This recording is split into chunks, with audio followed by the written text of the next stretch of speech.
आदरणीय बड़े भाई हरिओम पांडे जी, जिला सहकारी बैंक के सभापति आदरणीय धर्मेंद्र प्रताप सिंह जी, जिला पंचायत के अध्यक्ष आदरणीय साधु वर्मा जी, इसका संचालन कर रहे और लैकपेट के हमारे डायरेक्टर आदरणीय चंद्रिका प्रसाद जी, आदरणीय राजेश सिंह बबलू जी, आदरणीय धर्मराज निषाद जी, पूर्व प्रत्याशी अकबरपुर, आदरणीय अवधेश द्विवेदी जी, ऊर्जा मचा के रख दी है और एक नए आंदोलन के लिए लोगों को तैयार करने का काम किया है। आज सहकारिता का क्षेत्र जो कभी पूरी तरीके से केंद्र व प्रदेश सरकार की तरफ से अछूता था, सहकारिता का आंदोलन भारतवर्ष में 1904 में शुरू हुआ और इसके बाद अच्छा अतीत होने के बाद उत्तर प्रदेश में सहकारिता आंदोलन ने दम तोड़ दी। पूर्ववर्ती सरकारों ने सहकारिता को लूट और भ्रष्टाचार का अड्डा बना दिया। गबन घोटाले, भर्तियों में घोटाले आए दिन के अखबार के पन्नों पर छपने वाली खबरें हुआ करती थी। किसान परेशान हो गए कि हम किस तरफ जाएं, कोई राह नहीं सूझ रही थी। सारी सहकारी संस्थाएं धीरे धीरे बंद होती चली गई और संस्थाएं बहुत सी अभी भी मृत्युवस्था में हैं। लेकिन माननीय मुख्यमंत्री योगी आदित्यनाथ जी के मार्गदर्शन में जब से भारतीय जनता पार्टी की सरकार बनी है, 2017 से लगातार इसमें एक बदलाव का प्रयास किया जा रहा है और सहकारिता एक ऐसा क्षेत्र है जो कि बहुत लोगों को सहूलियत दे सकता है। महाराष्ट्र में सहकारिता का आंदोलन चला, अच्छा काम वहां पर हो रहा है। गुजरात में अच्छा काम हो रहा है। गुजरात और महाराष्ट्र इसलिए समृद्ध नहीं है कि वहां पर बड़े बड़े उद्योग लगे हुए हैं।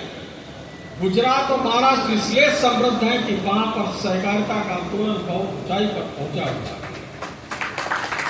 वहां पर सहकारी समितियां बहुत अच्छे ढंग से काम कर रही हैं। और मित्रों, मैं बताना चाहता हूं कि जिस प्रकार से प्रदेश की आबादी है, देश की आबादी है, हम कारपोरेट के द्वारा, बड़े बड़े उद्योगों के द्वारा सबको नौकरियां नहीं दे सकते हैं, लेकिन हम कोऑपरेटिव के द्वारा अधिक से अधिक लोगों को रोजगार जरूर दे सकते हैं। इसलिए सहकारिता की बहुत बड़ी भूमिका है। इस भूमिका को सहकारिता को निभाना है। अगर भारतवर्ष को माननीय प्रधानमंत्री नरेंद्र मोदी जी ने $5 ट्रिलियन की इकोनॉमी बनाने का उद्देश्य ले रखा है, उत्तर प्रदेश को माननीय मुख्यमंत्री जी ने $1 ट्रिलियन इकोनॉमी को लक्ष्य लेकर चल रहे हैं, तो सहकारिता की उसमें भूमिका सबसे बड़ी हो जाती है। जब तक सहकारिता से जुड़े हुए हमारे गांव के किसान उस आर्थिक आंदोलन के साथ नहीं जुड़ेंगे, तब तक इसमें बहुत समय लगने वाला है। लेकिन अगर सहकारिता के माध्यम से हमारे सभी गांव के किसान इस आंदोलन से जुड़ जाते हैं, तो भारत जो विश्व शक्ति बन चुकी है, महाशक्ति अर्थव्यवस्था बन चुकी है, ये सबसे बड़ी शक्ति बन जाएगी। माननीय प्रधानमंत्री मोदी जी ने हमारी इकोनॉमी को 11वें स्थान से लाकर 5वें स्थान पर ले आने का काम किया। एक एक कदम, एक एक पायदान आगे चढ़ाते चले जा रहे हैं और उन्होंने कहा कि हम तीसरे कार्यकाल में हम इसको $5 ट्रिलियन की इकोनॉमी बनाएंगे और तीसरी सबसे बड़ी अर्थव्यवस्था दुनिया की बनाने का काम करेंगे। लेकिन तीसरी सबसे बड़ी अर्थव्यवस्था बनाने के लिए सहकारिता की बहुत बड़ी भूमिका आगे आने वाली है। इसको लेकर निरंतर माननीय प्रधानमंत्री जी, माननीय गृह और सहकारिता मंत्री अमित शाह जी और माननीय मुख्यमंत्री जी लगातार इसमें लगे हुए हैं।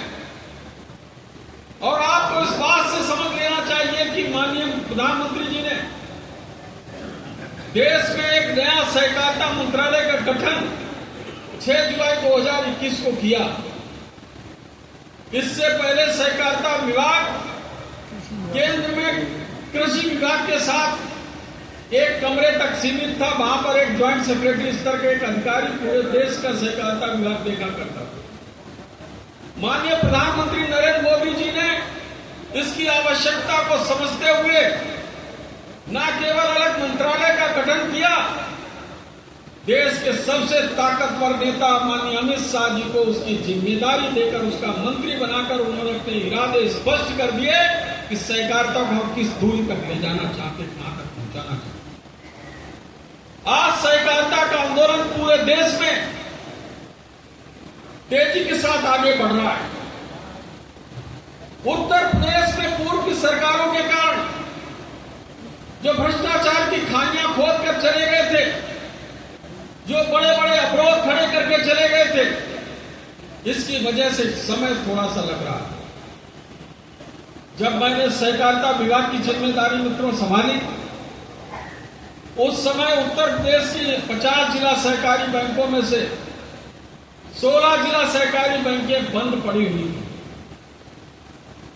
कोई और सवाल नहीं लेने वाला था। रिजर्व बैंक ऑफ इंडिया ने इन पर ताले लगवा दिए थे। मैं पहली कैबिनेट में जब मीटिंग के लिए गया, मुझे तो सहकारिता, मैं तो दूसरी पढ़ाई लिखाई करके गया था, मुझे तो केवल उतना ही सहकारिता आता था। गांव में कभी रहे थे तो थोड़ा बहुत यूरिया डीएपी की जरूरत होती थी तो वहां पर पता चलता था कि वहां समिति मिलती है। इसके ज्यादा मुझे कोऑपरेटिव के बारे में कुछ भी नहीं पता था। और माननीय अमित शाह जी ने इसकी जिम्मेदारी माननीय मुख्यमंत्री जी ने दे दी। मुझे समझ में नहीं आ रहा था किस तरह से काम करें। पहली कैबिनेट में माननीय मुख्यमंत्री जी ने कहा कि तुम्हारी ये बैंकों का क्या हाल है, 16 जिला सहकारी बैंकें बंद पड़ी हैं, इनको चालू कब करोगे। मैंने महाराज जी अभी अभी मंत्री बना हूं, अब पूछता हूं मैं अधिकारियों से किस तरह से क्या काम है, क्या दिक्कत है। उसके बाद मैंने आके उसी दिन बैठक की, अधिकारियों सबको बुलाया। मैंने भाई समस्या क्या है, 16 जिला सहकारी बैंकें बंद पड़ी हैं और 16 जिला सहकारी बैंकों में कौन कौन सी बैंक हैं, हमारी सीतापुर की, हरदोई की, जौनपुर, गाजीपुर, बलिया से लगाकर देवरिया और कई जिला सहकारी बैंकों को मिलाकर ये फतेहपुर, और इसमें माननीय प्रधानमंत्री जी की जिले की बैंक वाराणसी जिला सहकारी बैंक और माननीय मुख्यमंत्री जी के यहाँ गोरखपुर की जिला सहकारी बैंक, उन्हीं 16 बैंकों में। अब मैं तो सोच रहा था कैसे इसको निपटूं। उसके बाद तब तक दूसरी कैबिनेट की मीटिंग आ गई। माननीय मुख्यमंत्री जी ने कहा कि भाई क्या तुमने विचार बनाया, कैसे कैसे क्या क्या योजना रखी। मैंने कहा महाराज जी मैंने चर्चा की है, मुझे लगता है कि मैं रास्ता निकाल दूं। तो कहा नहीं, उसको जल्दी से जल्दी करिए। उसके बाद तीसरी बार जब 5 कालिदास मार्ग पर मैं मिलने के लिए गया, फिर उन्होंने वही चर्चा छेड़, कहा कि भाई तुमने 16 जिला सहकारी बैंक को संचालन क्या व्यवस्था बनाई है। मैंने कहा महाराज जी संचालन व्यवस्था यही बनाई है, कहा कि बहुत से लोग यहाँ पर आ जाते हैं, वो कहते हैं कि बैंक में हमारा पैसा जमा है। किसान लोग आते हैं और कहते हैं हमारा पैसा नहीं मिल रहा है। कोई कहता हमारा 5 लाख जमा है, कोई 8 लाख जमा है, कोई 2 लाख जमा है, कोई 3 लाख जमा है, और कहता बेटा की शादी करना है, बेटी की शादी करना है, बेटियों के हाथ पीले नहीं कर पा रहे हैं, इलाज कराना है किसी का तो इलाज नहीं करा पा रहे हैं, बैंक पैसा नहीं दे रहा है। कभी जनता दरबार में आ जाते हैं, कभी हमारे मंदिर में आ जाते हैं। मैंने कहा महाराज जी आपने हमको 2 बार पहले कहा, आज तीसरी बार कह रहे हैं। अब मैं इतना वादा करके जा रहा हूं आपसे कि आपको अब चौथी बार मुझसे नहीं कहना पड़ेगा, सभी बैंकें सकुशल संचालन हो जाएंगी 1 महीने के भीतर। और 1 सितंबर 2022 को ये सभी जिला 16 जिला सहकारी बैंक जो बंद पड़ी थी, इनके ताले खोले ही नहीं गए, तोड़ दिए। मैंने कहा चालू करो इन बैंकों को, सबको पैसे की व्यवस्था करी गई और सब कर्मचारी अधिकारियों को मैंने लगाया। मैंने कहा इन बैंकों को चालू करो और जो कोई किसान जिसका पैसा जमा है उसका पाई हिसाब करके उन किसानों को ब्याज समेत उनको वापस करो। उन सभी किसानों के पाई हिसाब करके उनको वापसी का क्रम चालू हुआ। आज पूरे प्रदेश में कहीं कोई ऐसी जिला सहकारी बैंक नहीं है जहां पर कोई किसान का अगर जाता है उसको पैसा नहीं दिया जाता है तो अगले ही दिन उसके प्रबंधक को, उसके मैनेजर को या उसके अधिकारी कर्मचारी को जो पैसा देने से मना करता है उसको अगले दिन सस्पेंशन का ऑर्डर उसके घर पर पहुंच जाता है कि बेटा किसानों के साथ कोई खिलवाड़ नहीं है। किसानों को जो दुआएं मिली है उसके कारण किसानों का भरोसा बढ़ा है सहकारिता के क्षेत्र में, सहकारी समितियों में, सहकारी के बैंकों के ऊपर भरोसा बढ़ा है। इसके कारण ये सहकारिता के एक नया आंदोलन शुरू किया रहा है।